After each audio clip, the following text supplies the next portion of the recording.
जनतेच्या विकासासाठी झटणारे, कार्यकर्त्यांच्या पाठीशी खंबीर उभे राहणारे, जनतेच्या मनातील लोकप्रिय नेतृत्व, भारतीय जनता पक्षाचे माजी जिल्हाध्यक्ष, माजी आमदार माननीय पृथ्वीराज बाबा देशमुख यांना वाढदिवसाच्या हार्दिक शुभेच्छा।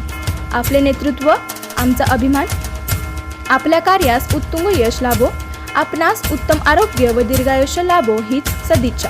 शुभेच्छुक सुरेंद्र चौगुले, प्रशांत अप्पा दमामे, पलूस व कडेगाव तालुका भाजपाचे कार्यकर्ते तसेच पृथ्वीराज बाबा देशमुख मित्र परिवार, पलूस कडेगाव विधानसभा मतदारसंघ।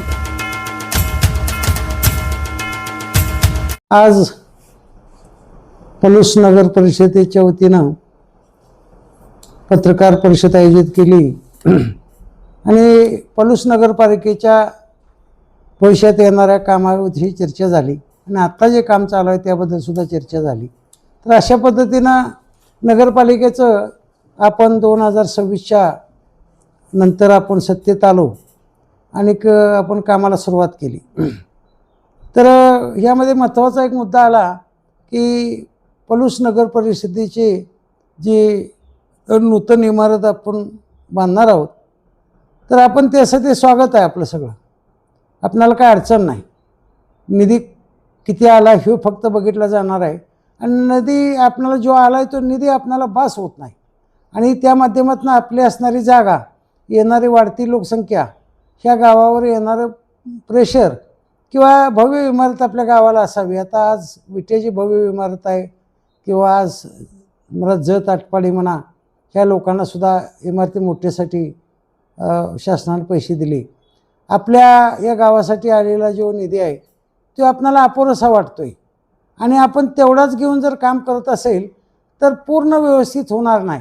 आज पत्रकारांची सुद्धा मागणी आहे की आम्हाला एखादा इथं ऑफिससाठी जागा मिळावी।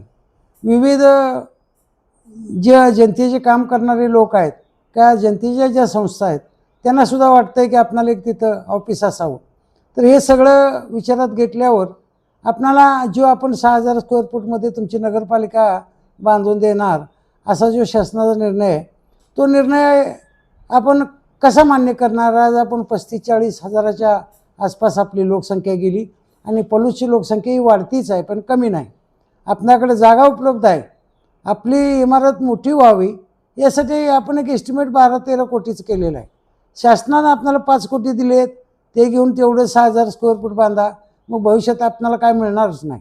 आणि याचा विचार करून आपण आमदार असतील, सत्तेतले प्रत्येक पक्षाचे नेते असतील, आपण एक विनंती करतोय की बाबांनो आपल्या गावची इमारत मोठी व्हावी आणि त्यासाठी आपण 13 कोटी मागतोय। हे 5-4 कोटी घेऊन आपण त्यामध्ये बसू शकणार नाही। दुसरं असं की गैरसमज केला जातो की बाबा हे सुद्धा निधी माघारी जाईल, तर हा निधी माघारी जात नाही। आपली वाढीव मागणी आहे फक्त, पण निधी आम्हाला नको आपण म्हणलेलं नाही। वाढीव मागणी करून आमचं मान्य करा आणि तेवढी इमारत बांधून द्या। असे बरीचशी उदाहरणं आपल्या डोळ्यासमोर असतील। विटा नगर परिषद असेल किंवा आटपाडी असेल, जत असेल, त्यांनासुद्धा त्यांनी 10-10 कोटी रुपये दिलेले आहेत त्या नगरपालिकेसाठी। तर कुणी गैरसमज जनतेने करून घेऊ नका। आमचे सर्वच मित्रपक्ष आहेत, आमचे जे पलूसमध्ये असणारे सर्व पक्षाचे लोक असतील, या सगळ्यांचं आमचं एकमत आहे की आमची नगरपालिका मोठी व्हावी, लोकांना सुविधा उपलब्ध व्हाव्यात आणि एवढी जागा आमच्याकडे आहे की तुम्ही आम्हाला फंड द्या, त्या जागेत मोठी नगरपालिका उपलब्ध करू आणि जेवढ्या संस्था आहेत सामाजिक काम करणाऱ्या, त्या संस्थांनासुद्धा आपल्याला तिथं ऑफिससाठी जागा देता येईल। अशा पद्धतीनं काही व्यापाऱ्यांनासुद्धा त्यामध्ये सहभाग घेता येईल। अशा पद्धतीनं गावाचा उपयोगाचं बांधूया।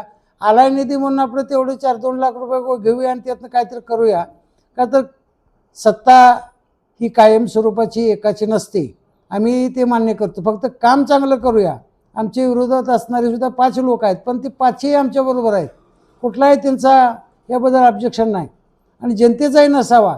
कारण असं की एक भव्य इमारत आपण उभा करूया। आज विट्याची बघा नगरपालिका कशी दिसते डोळ्यासमोर, आज आपण तेवढ्या क्षमतेचे आहोत। आज आपला तालुका वाढायला लागला आहे, गाव वाढायला लागले, नेते आपले खंबीर आहेत।